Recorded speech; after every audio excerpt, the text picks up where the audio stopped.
Assalamualaikum warahmatullahi wabarakatuh. Selamat pagi, halo sahabat religi. Perkenalkan, saya Tengku Aminah SPDI. Kali ini saya akan menanam bibit pohon sebagai implementasi penguatan ekoteologi yang digagas oleh Bapak Menteri Agama Profesor Dr. Kiai Haji Nasaruddin Umar. Yuk sama-sama kita menanam.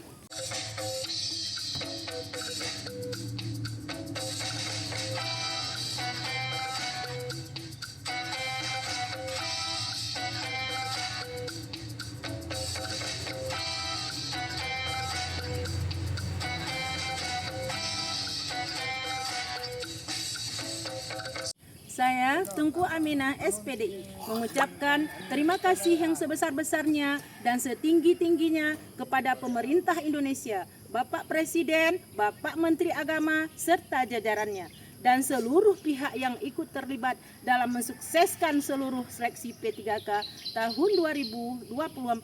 Sehingga saya bisa menjadi bagian dari keluarga besar Kementerian Agama. Terima kasih. Assalamualaikum warahmatullahi wabarakatuh.